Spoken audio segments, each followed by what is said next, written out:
सभापति महोदय, आपने मुझे मांग संख्या 29, 37 और 47 पर बोलने का अवसर दिया, इसके लिए मैं आपका आभारी हूं। सीकर से आने वाले माननीय सदस्य फरमा रहे थे, वास्तव में ये बात सही है। राजस्थान विधानसभा का ये सदन राजस्थान के विकास का पवित्र सदन है और यहाँ जो चर्चा होती है उस चर्चा पर अमली जामा पहनाकर राजस्थान का विकास होना ही चाहिए। भारत कृषि प्रधान देश है, सोने की चिड़िया कहलाता था, घी दूध की नदियां बहती थी और वो घी दूध की नदियां तभी बहती थी जब हमारे ग्रामीण क्षेत्रों के खेतों और खलिहानों में उष्ट वंश, गाय वंश, भैंस वंश, बकरी वंश, भेड़ वंश, पशुधन बहुतायत रहता था और बहुतायत होता था। और ग्रामीण क्षेत्रों में गांव की जो अर्थव्यवस्था थी वो कृषि और पशुपालन पर निर्भर थी और वही काम हुआ करता था। तो हमारे तो उस समय जिनके पास एवड़ है, भेड़ वंश है और पशुधन बहुतायत होता था, उनके यहाँ ही हम हमारे विवाह शादियाँ भी करते थे कि ये परिवार संपन्न है। जैसलमेर से आने वाले माननीय सदस्य हंस रहे हैं, ये बात सही है कि 500 एवड़ है इन वास्ते इन्हें घरे टापर दे। तो वो जमाना देखा और वास्तव में इतने बड़े बड़े हमारे पूर्वजों ने ओण छोड़े, गोचर छोड़े, चारागाह छोड़े। उन ओण में, गोचर में, चारागाह में सेवन बढ़िया घास आज भी होती है और वो घास जो गायें चरती थी और उस घास का जो घी आता है वो वास्तव में सोना है और ऐसा घी तो पूरे विश्व में नहीं मिलता, वैसा सेवन गाय का घी होता है। तो अब स्थितियाँ ये हो गई कि जो मुंह से बोलकर नहीं कह सकते, उनकी आवाज़ अगर कोई बन सकते हैं तो हम बन सकते हैं। और मैं कहना चाहूँगा कि आज जो हालात हैं उन हालातों में तो सिंथेटिक की नदियाँ बहती। आज बड़े बड़े समारोह होते हैं और बड़े बड़े घी के टीन आते हैं, पता नहीं घी आता कहाँ से है और दूध आता कहाँ से है, इतने तो गोवंश रहा ही नहीं। इसलिए मैं कहना चाहूँगा कि आज के जो हालात है उन हालातों में हिंदुस्तान के अंदर 246 ग्राम दूध प्रति व्यक्ति और राजस्थान में 408 ग्राम दूध प्रति व्यक्ति रह गया, लेकिन प्रदेश का हिस्सा 10% है और आने वाली 21वीं सदी में 50 ग्राम प्रति व्यक्ति ही दूध मिलेगा। ये हालात हो गए। इसलिए भगवान गोविंद भगवान का जो नाम पड़ा वो नाम इसलिए पड़ा कि इंद्र भगवान की कोप दृष्टि ब्रज पर पड़ी, बारिश खूब हुई, गायें बहने लगी। उस समय गिरिराज को, गोवर्धन पर्वत को भगवान श्री कृष्ण ने एक अंगुली पर उठाकर गायों की रक्षा करी और गायों ने भगवान का अभिषेक किया, इसलिए वो गोविंद गोपाल कहलाए। कहते हैं मंदिर मस्जिद दूर है, कठिन जाप हरि नाम, श्री चरणों में गाय के बसते चारों धाम। 33 कोटि देवी देवता का निवास कहीं है तो हमारी गाय में है, इसलिए हम अपनी गाय को गाय माता कहते हैं। मैं पूरे सदन से आग्रह करना चाहूँगा कि हमारे राजस्थान की विधानसभा के सदन को सर्वसम्मति से संकल्प लेना चाहिए और भारत सरकार को भेजना चाहिए कि गाय माता को राष्ट्रीय पशु का दर्जा दिया जाना चाहिए। ये मेरी विशेष मांग रहेगी। साथ ही मैं ये कहना चाहूँगा कि अभी जो ओण, गोचर और जो शिवाचक है, ओण है, गोचर है, चारागाह है, इन जमीनों को सोलर और विंड वालों को अलॉट कर रहे हैं। तो मेरी विशेष मांग रही कि ये जमीनें तो रोकें, कम से कम हमारे पूर्वजों ने गायों के चरने के लिए, पशुओं के लिए छोड़ी थी। आप तो जो खातेदारी जमीनें हैं उनको लीज पर लेकर के ये काम कराएं, गायों को बख्शें, पशुधन को बख्शें, जिससे आने वाले समय में हमारा पशुधन जीवित रह सके। साथ ही मैं कहना चाहूँगा कि ग्रामीण अर्थव्यवस्था में पशुपालन का मुख्य योगदान है और 2019 की जो जनगणना हुई उस जनगणना के अनुसार 5 करोड़ 67 लाख पशुधन है, 1 करोड़ 46 लाख कुक्कुट संपदा है। हमारा राजस्थान स्वदेशी पशुधन के लिए प्रसिद्ध है। यहाँ के नागौरी बैल, गिर, राठी, थार पारकर, कांकरेज गायें, मालानी घोड़े, बीकानेरी जैसलमेरी ऊँट, जखराना, सिरोही एवं मारवाड़ी नस्ल की बकरियां तथा चोखला, मारवाड़ी नाली एवं पुगल नस्ल की भेड़ें अपने आप में एक विशेष स्थान रखती है। इसलिए मेरा निवेदन यह रहेगा कि पशुधन संख्या के आधार पर राजस्थान का द्वितीय स्थान है, ऊन उत्पादन में प्रथम है, दुग्ध उत्पादन में द्वितीय है। देश के कुल दूध उत्पादन का लगभग 12% व बकरा मांस का 35% एवं ऊन का 30% उत्पादन राज्य में होता है। राज्य की कुल सकल घरेलू उत्पाद आय में 11% है। इसलिए इस पशुपालन को विशेष दर्जा देना चाहिए। और कहा गया है उत्तम खेती, मध्यम व्यापार और निम्न चाकरी। आज स्थिति हो गई कि अब चाकर तो पहले नंबर पे है और चाकरी भी पहले नंबर पे है, दूसरे नंबर पे व्यापार है और तीसरे नंबर पे खेती है। इसलिए खेती होती है। खेती तभी होगी जब पशुपालन ज़्यादा होगा, और पशुपालन होगा तो अच्छा घी होगा, दूध होगा और खाद होगा। पहले अपन समझते ही नहीं सिंथेटिक क्या होता है, रासायनिक खाद क्या होता है। पहले तो सारा खाद पशुओं का होता था, उसी से खेती होती थी, जैविक खेती होती थी। लेकिन अब जनता के स्वास्थ्य के साथ खिलवाड़ हो रहा है। ज़्यादा धन पशुधन रखेंगे। मैं आग्रह करना चाहूँगा कि 5-7 परिवार मिलकर के भी वो गायें रख सकते हैं। मैं तो ये चाहूँगा कि प्रत्येक परिवार को कम से कम गाय का पालन करना चाहिए, जिसे 33 कोटि देवी देवताओं की सेवा एक स्थान पर ही हो सकती है।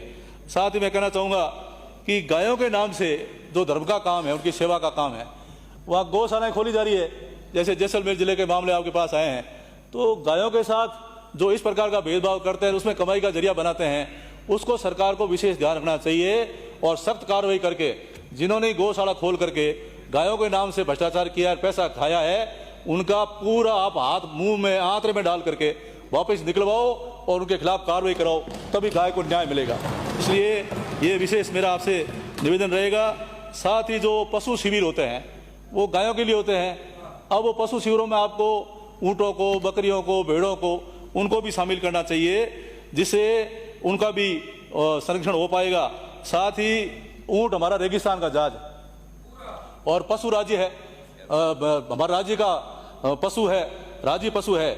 इसलिए इसमें तो ये सैद्धांतिक सहमति भी बन गई कि जब हृदयघात होता है या डायबिटीज होती है तो उसके लिए कोई उपयोगी दूध है तो वो हमारे ऊँट वंश का है, जिससे उसका उपयोग है। अब ऊँटों की तस्करी हो रही है, 7 स्टार 5 स्टार वहाँ होटलों में जाता है, बुजुर्गखानों में कटकर जाता है, तो इसको खास तौर से रोकने की जरूरत है। एक बार अंग्रेजों के समय में सभापति महोदय, हमारे यहाँ की गिर गाय को काटने के लिए भेजा गया ब्राजील में। तो जब वो भेजा गया था, वो गर्भवती थी, गाय गर्भवती थी, इसलिए उन्होंने उनको काटा नहीं और वो गाय बयान हो गई। और बयान होने के बाद में उसका दूध उनको अच्छा लगा तो एक अंतर्राष्ट्रीय प्रतियोगिता हुई दूध के लिए कि भाई किसका दूध अच्छा होता है। उस प्रतियोगिता में पहले नंबर, फर्स्ट, सेकंड और थर्ड अगर कोई आई थी, हमारी गिर गाय आई थी।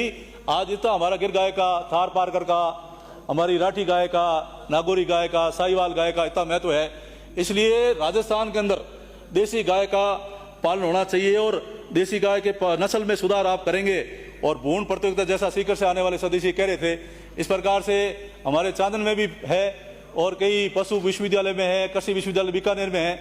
तो ऐसे जो चांदन फार्म है, चांदन फार्म की तर्ज पर जैसलमेर में, जालोर में, बाड़मेर में, सिरोही में और विशेष तौर से मेरे विधानसभा क्षेत्र शेरगढ़ में ऐसे आप फार्म खोलिए और फार्म खोल करके उसमें अच्छी ब्रीड के सांड आए।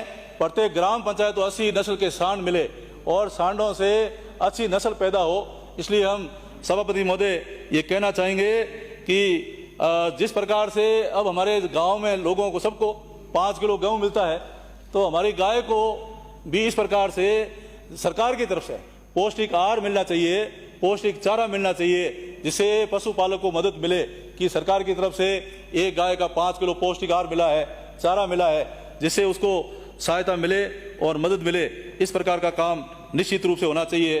साथ ही ये होलिस्टीन और जो जर्सी गाय है, इस जर्सी गाय के लिए सुकड़ों का एक टीका है। अब उस सुकड़ों के टीके में 90% बछड़ियाँ होती।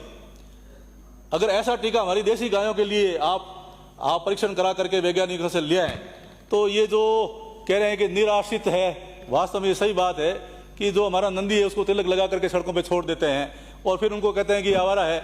आवारा कि हमारे घर का था लेकिन हमने छोड़ा है, उसकी भी रक्षा हो जाएगी और ये नंदी कम होंगे, बछड़ियाँ ज़्यादा होगी, जिसको मालिक रख पाएगा। साथ ही जितने भी गाँव में हमारे नंदी हैं और गायें हैं जिनको निराशित करके छोड़ दिया है, जो बोल करके कह नहीं सकती, उसके लिए अगर आप अभ्यारण्य बना देंगे और वहाँ रखेंगे तो उनकी सेवा निश्चित रूप से हो पाएगी। ये मेरा आपसे निवेदन रहेगा। अब आने वाले समय में ये नवीन टेक्नोलॉजी का एडेप्ट किया है जिसमें एम्ब्रियो ट्रांसफॉर्म होते हैं, तो एम्ब्रियो ट्रांसफॉर्म से दुग्ध उत्पादन में वृद्धि होती है, क्वालिटी भी इंप्रूवमेंट होती है। तो ये एम्ब्रियो ट्रांसफॉर्म जो होता है ये भी आप समय पर लागू कराएं जिससे इसमें हमारा हो सके। कृत्रिम गर्भाधान होता है, कृत्रिम गर्भाधान में बांधियापन, बांझपन निवारण पशुओं के लिए जर्म पाइजन केंद्र नारवा में चालू किया गया था। इसे गति देने की आवश्यकता है। ये भी अभी इसको कोई ढंग से काम वार नहीं हो रहा है, इसको आप गति दिए। साथ साथ में ये एलोपैथी के भ्रमण स्थलीय शिविर चलते हैं, तो ऐसे आप अगर शिविर चलाएं पशुओं में तो वहाँ उनका सही समय पर इलाज हो जाएगा और पशुओं में बीमारी रोकी जा सकेगी। ये मेरा आपसे खास आग्रह रहेगा। साथ में कुछ सुझाव आपको दूंगा, उन सुझावों पर आप विशेष आप करें। मोबाइल यूनिट 1962 में मॉनिटरिंग सिस्टम को दुरुस्त करना एवं मोबाइल यूनिट की क्षेत्र मांग अनुसार दवाएं उपलब्ध कराना। ममता कार्ड की तर्ज पर पशुपालकों का एक कार्ड बनाया जाए ताकि पशुओं का पूर्ण रिकॉर्ड संधारण किया जा सके। पूर्व में भेड़ ऊन विभाग चलता था जिसको बाद में बंद कर दिया गया, उसको पुनः शुरू करवाया जाए। भेड़ों व बकरियों का विस्तृत डाटा तैयार किया जाए। पशु चिकित्सालय में दवाओं की सप्लाई नियमित रूप से नहीं पहुंच रही है, जिसके कारण पशुपालकों को इनका पूरा लाभ नहीं मिल पा रहा है। क्षेत्र की मांग के अनुसार दवाओं की सप्लाई नियमित रूप से की जाए। पंजीकृत गौशालाओं के अनुदान अभी 9 महीने के लिए मिल रहा है, तो मेरा आपसे आग्रह है कि गाय हमारी माता है और गायों के लिए हमको खुले दिल से आज ही घोषणा करनी चाहिए कि 9 महीने की बढ़ा करके हम इसको अनुदान 12 महीने करेंगे। इसकी घोषणा मुझे विश्वास है मंत्री जी आज ही करेंगे।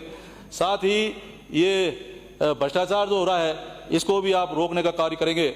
मेरा आपसे निवेदन है कि गायों के चारे के लिए अगर हम किसानों की जहाँ लघु सीमांत काश्तकार हैं, ज़मीनें छोटी है, उनको अगर कृषि का सिंगल फेज कनेक्शन दें तो सिंगल फेज कनेक्शन की योजना ले आओगे तो वो चारा बो करके अपने पशुपालन का काम कर सकेगा। ये मेरा आपसे निवेदन रहेगा।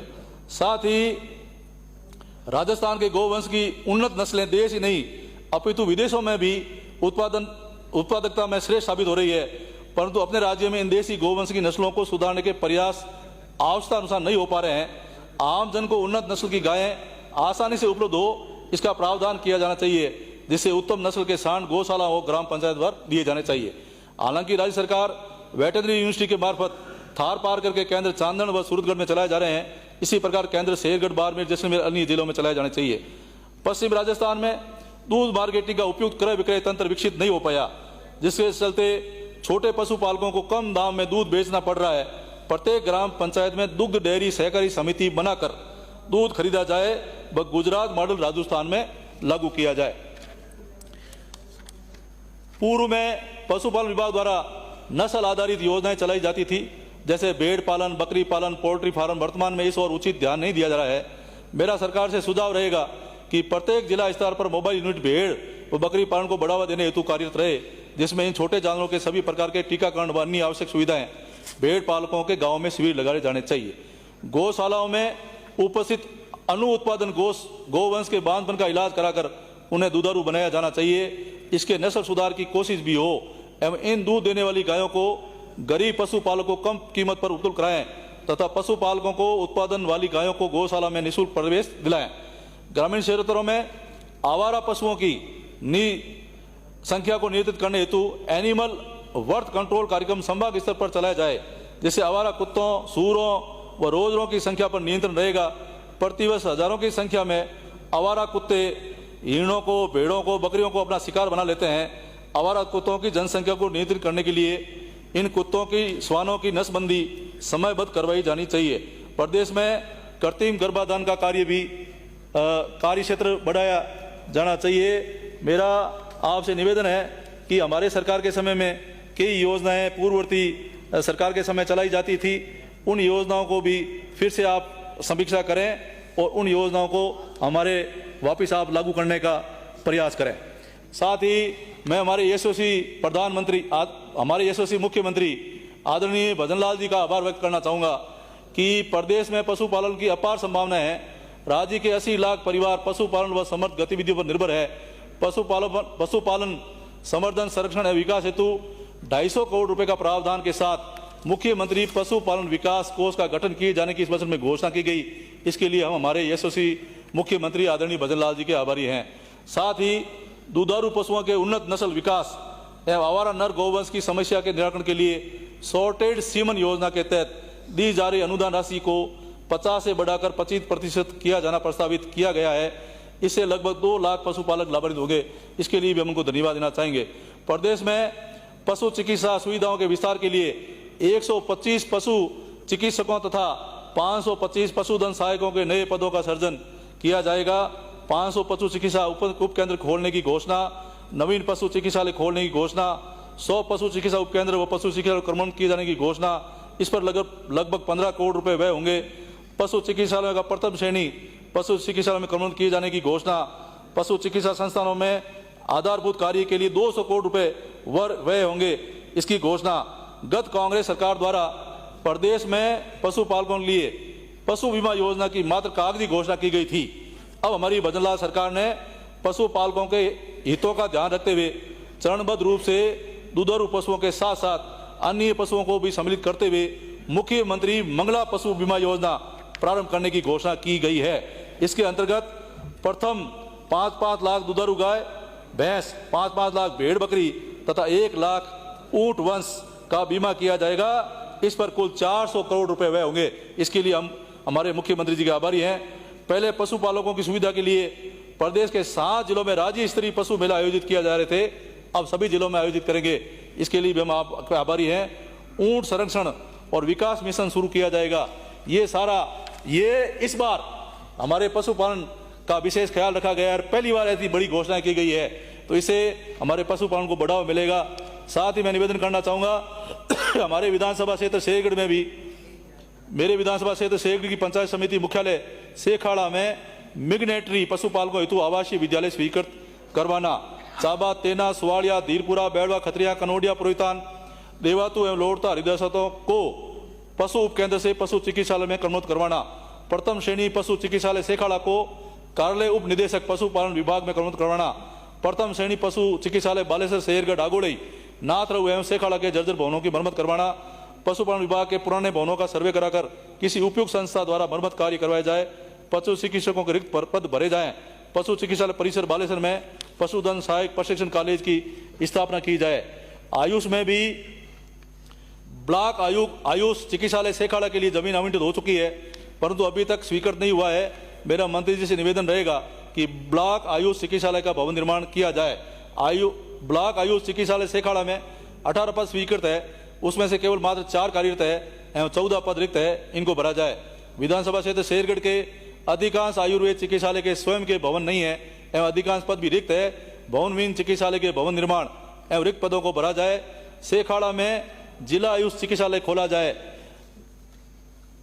आयुर्वेदिक चिकित्सालय में नियमित रूप से दवाएं सप्लाई नहीं होती है, जिसके कारण ओपीडी कम रहती है एवं लोगों को पूर्ण लाभ नहीं मिल पा रहा है।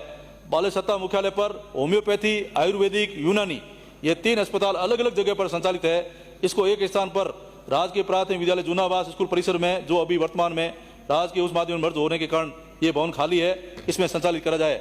मंत्री महोदय, ऐसी खबरें छप रही है आपके जितने भी भवन हैं पशुपालन विभाग के, वो जर्जर हालातों में है, इनका विशेष सर्वे करा करके इसमें काम कराया जाना चाहिए। साथ ही मेरा निवेदन रहेगा कि आयुष नर्सेज हैं, मंत्री महोदय मैं आपसे निवेदन करना चाहूँगा कि इनकी जो वेतन विसंगतियाँ हैं, प्रदेश में वर्ष 1998 से 2013 तक आयुष नर्सेज को मेडिकल नर्सेज के समान वेतन दिया जा रहा था, किंतु जुलाई 2013 में मेडिकल नर्सेज को ग्रेड पे 4200 एवं आयुष नर्सेज को ग्रेड पे 3600 देते हुए दोनों के मध्य वेतन विसंगति को जन्म दे दिया गया, जबकि दोनों का प्रशिक्षण, भर्ती का तरीका एवं कार्य एक समान है। नर्सिंग भत्ता, प्रदेश में आयुष नर्सेज को भी मेडिकल नर्सेज के समान नर्सिंग भत्ता दिया जाए। कैडर रिव्यू, आयुष विभाग में नर्सेज पदों के अनुरूप नवीन कैडर रिव्यू कराया जाकर पदोन्नति का मार्ग प्रशस्त कराया जाए। नर्सेज का पद नाम परिवर्तन, नर्सिंग ऑफिसर आयुष संयुक्त आयुष विभाग स्तर पर वर्षों से लंबित है। गैर वित्तीय विभागीय मांगों का शीघ्रातिशीघ्र कार्य किया जाए, ये मेरा आपसे निवेदन रहेगा। साथ ही अध्यक्ष महोदय, सभापति महोदय, 2008 में स्वास्थ्य और आयुर्वेदिक विभाग में ग्रामीण कैडर बनाया गया, जिसमें दोनों ही विभागों के डॉक्टर, नर्स, कंपाउंडर की भर्ती की गई, परंतु स्वास्थ्य विभाग में ग्रामीण कैडर को मूल विभाग में मर्ज कर रेगुलर कर लिया गया। लेकिन आयुर्वेद विभाग में ग्रामीण आयुर्वेदिक चिकित्सक, नर्स, कंपाउंडर को स्थायी तो किया गया, परंतु मूल कैडर में शामिल नहीं किया गया। इसलिए मंत्री महोदय, तब से अब तक ग्रामीण कैडर के कोई रूल्स नहीं बने हैं, न ही कोई प्रमोशन पॉलिसी बनी है। 2008 में भर्ती हुए आयुर्वेदिक चिकित्सक, नर्स, कंपाउंडर की 2015 में पुनः भर्ती की गई। तब से आयुर्वेदिक चिकित्सक, नर्स, कंपाउंडर की अभी तक कोई डीपीसी नहीं हुई है, कोई प्रमोशन पॉलिसी नहीं बनी है, वेतन विसंगतियां दूर नहीं हुई है। जबकि आयुर्वेदिक चिकित्सक, नर्स, कंपाउंडर की भर्ती 2018 में नियुक्त आयुर्वेदिक चिकित्सक, नर्स, कंपाउंडर को भी ग्रामीण आयुर्वेदिक चिकित्सक, नर्स, कंपाउंडर के से अधिक वेतन मिल रहा है, उनके प्रमोशन हो गए हैं। ग्रामीण आयुर्वेदिक चिकित्सक, नर्स, कंपाउंडर आज भी प्रमोशन और वेतन विसंगतियों का सुधार का इंतजार कर रहे हैं। आयुष चिकित्सकों का भी प्रोबेशन काल 2 साल का होता है, जबकि एलोपैथिक चिकित्सक का प्रोबेशन काल 1 साल का होता है, क्योंकि 1 साल की इंटर्नशिप को प्रोबेशन काल में शामिल कर लिया गया है। वहीं आयुष चिकित्सकों की भी 1 साल की इंटर्नशिप होती है, उसे प्रोबेशन काल में शामिल नहीं किया गया है। इस भेदभाव को खत्म किया जाए और आयुष चिकित्सकों का 1 साल का प्रोबेशन काल किया जाए। एलोपैथी चिकित्सक की तरह एनपीए, नॉन प्रैक्टिस अलाउंस 62 वर्ष का कार्यकाल और डीपीसी 6, 12, 18 वर्ष पर हो, ये मेरा खास निवेदन रहेगा। मुझे विश्वास है कि हमारे राजस्थान सरकार इन 5 साल के कार्यकाल में पशुपालन को विशेष बढ़ावा देने का काम करेगी। इन्हीं शब्दों के साथ बहुत बहुत धन्यवाद। जय हिंद, जय भारत। धन्यवाद।